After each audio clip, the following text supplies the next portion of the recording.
Chers amis, Rev Tov, Beshem Hashem, Naaseh Ve'Natzliach, pour ce magnifique shiur, pour ce mardi soir 16 du mois de septembre et Kaf Dalet du mois d'Elul, shiur offert par Be'ezrat Hashem, Patricia et Véronique. Shachem Vechetren, B'chol Hachalachem, Be'ezrat Hashem, shiur dédié pour l'élévation de l'âme de leur papa Yitzhak, Twitou Ben Yaakov et Yakuta.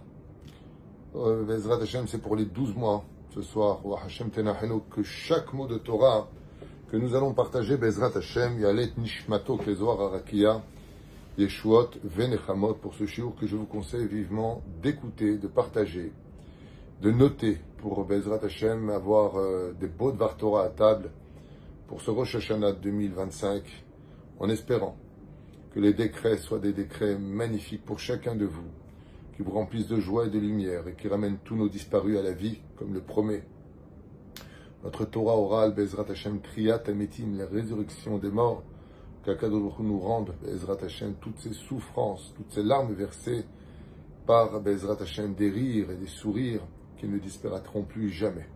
On ayant une pensée pour tous nos otages, on ayant une pensée pour tous nos chayalim, on ayant une pensée pour tous les malades et les blessés d'Israël, je vous souhaite vraiment tous les bonheurs du monde. Toda Rabba pour nous soutenir. Merci pour ceux qui soutiennent Torah Traim Moël Moshe.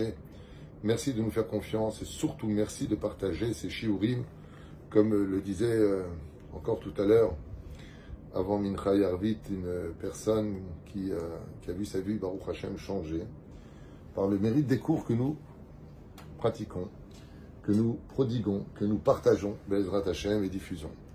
Encore une fois, Hashem Atov, Ushnotav Baneimim, Yaakov, Yitzhak Twitou Ben Yaakov Yakuta. Alors le cours est magnifique, vous allez comprendre de quoi on parle. Nous allons parler d'un des secrets les plus merveilleux que nous enseigne aussi Rabbeinu Yonah et bien d'autres commentateurs comme Be'ezrat Hashem, Rabbi Meir Pshisra, Zecher Tzadik Bekadosh Ibracha.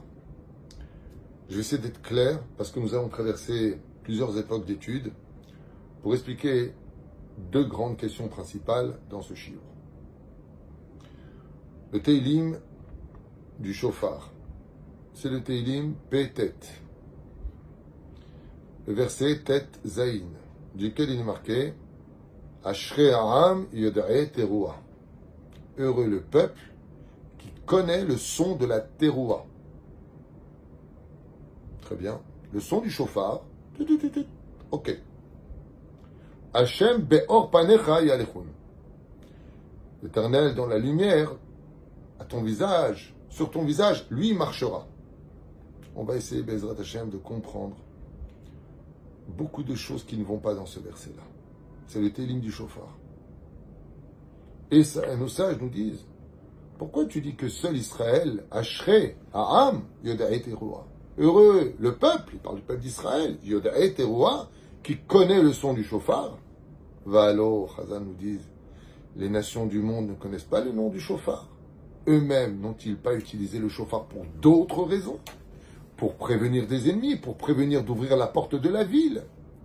Il n'y a pas que nous qui connaissons le son du Shofar. Les non-juifs qui à côté des synagogues habitaient entendaient le son du Shofar. Deuxièmement, pourquoi le mot « heureux » vous qui connaissez le son du Shofar? En quoi ça nous rend heureux d'entendre le son du Shofar? On émoi quand on entend le Shofar, on se laisse pénétrer par quelque chose qui nous donne de l'émotion, qui va nous donner aussi peut-être des frissons pour certains. Mais pourquoi le mot heureux? Ashrei, Ha'am, Yoda'e Teruah. Et puis là, c'est la question la plus essentielle. Pourquoi Teruah? Il y a aussi la Tkiya, qui est beaucoup plus nombreuse à la limite que la Troa. Et puis il y a les Shvarim. Pourquoi Davka la Tkiya, la Troa, elle aurait, plus de mérite à être connue des enfants d'Israël que les autres sons du Shofar? Le Shofar, c'est 3 sons.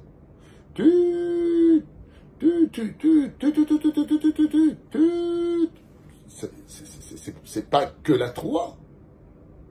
Alors ça fait beaucoup de questions. 1, pourquoi on devrait être heureux? 2, pourquoi il n'y a que nous qui le connaissons, ce secret? Et puis 3, pourquoi la Troua est plus importante, au point que quand vient la Troua, le peuple d'Israël retrouve le sourire. Incroyable. Alors la réponse que tout le monde sait, c'est que quand vient le moment de la Troua, Akadosh Baruch Hu passe du trône de justice, de rigueur, de colère sur nos péchés, sur ce que l'on a fait. Le roi a parlé, vous n'avez pas écouté, et il se déplace sur le trône de la miséricorde. Ça répond à rien. Ça, c'est l'effet que dans le ciel, Dieu quitte le trône de rigueur pour s'asseoir dans le trône de miséricorde. Mais pourquoi on le dit pour la Troua, et pourquoi pas pour les Shvarim, mais pourquoi pas pour la Tkiya, Tokea Beshofar? On ne dit pas Baruch Ata Hashem Shomea Troua. On dit, écoutez, Kol Shofar, le Shofar lui-même.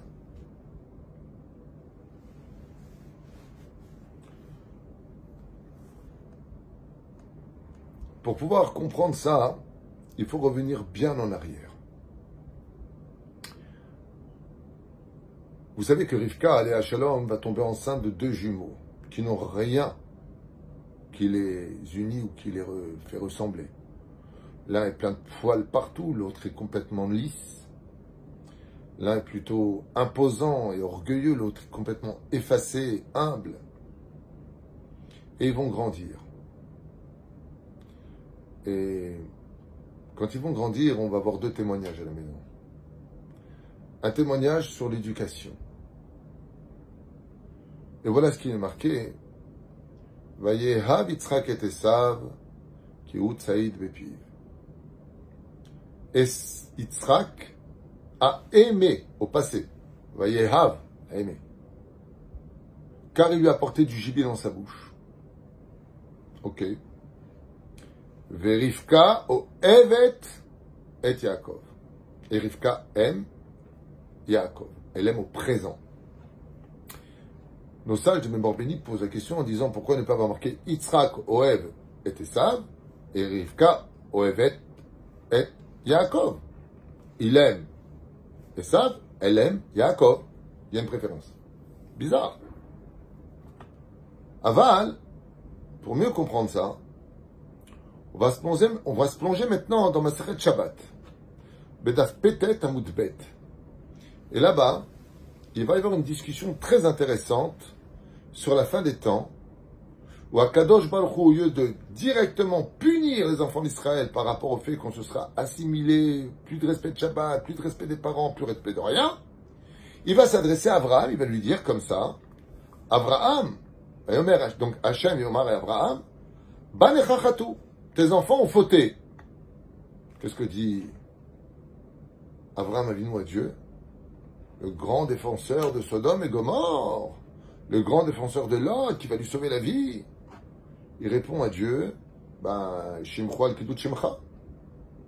Efface-les de ce monde d'un Kiddush Hashem. Les mythes, selon la Kabbale, vous savez que dans le Sod de la Torah, quand un juif meurt d'un Kiddush Hashem, meurt parce qu'il est juif uniquement, il monte comme un héros dans le ciel. Il a été tué parce qu'il est juif, c'est un Kiddush Hashem, quelque part. Alors, Abraham dit qu'il meurt d'un Kiddush Hashem. C'est vachement sympa, Abraham. Merci de nous sauver. Akadosh Baruch Hu, il va voir Yaakov Avinu et il lui dit Banecha Chatu, tes enfants ont fauté. Et Yaakov répond plus ou moins la même réponse que son grand-père Shimahu al Kiddushat Shemecha. Que les enfants d'Israël partent de ce monde d'un Kiddush Hashem pour la sanctification de ton nom. Puisqu'ils ont sali ton nom, qu'ils le réparent par la sanctification. Et Akadosh Baruch Hu ne bouge pas. Très bizarre. Il vient voir Yitzhak et il lui dit, à lui qui représente la rigueur, Abraham c'est la bonté, Yitzhak c'est la rigueur, la justice, Yaakov c'est l'homme de la Torah. Il aurait pu dire qu'il fasse tchouva, qu'il apporte des korbanot. Qu'est-ce que fait Hachem? Il dit, Yitzhak, tes enfants ont fauté. Mes enfants, il lui dit, ont fauté. Pourquoi c'est pas tes enfants? Quand ils ont dit Naaseh binishma ou Arsina et tu n'as pas répondu, quand ils t'ont posé la question, Banaï Bechori Israël, vous êtes mes enfants, mes aînés, vous Israël. Alors pourquoi tu dis que ce sont mes enfants? C'est les miens et c'est les tiens. Il lui dit, alors où tu vas en venir? Dieu dit à Yitzhak, et Yitzhak lui répond, d'abord, c'est à nous deux. Donc, ne me dis pas mes enfants ont fauté, mais c'est aussi tes enfants. Il y a 3 associés pour faire un enfant, papa, maman et Dieu surtout. Alors, d'abord, ils ont fauté de quoi? Parce que l'homme, il vit combien de temps? 80 ans, 70 ans, déjà la moitié il dort. Donc ça fait 35 ans de moins. Il mange et il travaille, il est occupé, il est fatigué. Donc qu'est-ce qui reste? Jusqu'à 13 ans, il n'est pas coupable. Jusqu'à 20 ans dans le ciel, il n'est pas coupable. Donc, en fin de compte, la Gemara arrive, combien il reste? 12 ans où ils ont fauté? Je prends 6 sur moi, tu prends 6 sur toi. Puisqu'on est des pères pour eux. Je prends la dette de 6 ans de leur faute, tu prends la dette de 6 ans de leur faute. Et si tu veux pas, Hachem, alors je suis prêt à tout payer. Mais attention, rappelle-toi de la Kedat Yitzhak où moi j'ai été prêt à donner à ma vie pour toi. Est-ce que c'est un mérite qui pourrait alléger leur souffrance? En 2 mots, celui qui vient nous sauver à Rosh Hashanah, c'est Yitzhak Avinu. Très intéressant. Mais pourquoi Yaakov, père d'Israël, Yaakov c'est Israël, pourquoi il ne nous sauve pas? Abraham, le défenseur des opprimés, tu ne sauves pas tes enfants? Tu dis si on a fauté, qu'on disparaisse de ce monde en Kiddush Hashem, comme ça s'est passé pendant la Shoah, comme ça s'est passé le 7 octobre, que des milliers de Juifs meurent comme ça. Tu ne prends pas notre défense? Comment c'est possible? Rabbi Meir Mipshisra, il dit, pour comprendre ça, il faut revenir dans l'éducation qu'ont donné les Avot Akdoshim. Et voilà ce qu'il nous livre. Le problème, c'est que l'homme, quand on lui pose une question, on regarde comment il a éduqué ses enfants. Et j'en profite pour lui dire une fois de plus. Vous, les enfants d'Israël, quand vous faites quelque chose, n'oubliez pas de qui vous êtes le fils. Qui est votre père? Quand vous avez un papa qui est rabbin, quand vous avez un papa qui est chazan, quand vous avez un papa qui est professeur de Kodesh, quand vous allez dans un endroit en boîte de nuit, vous salissez le nom de votre père, que vous le vouliez ou pas.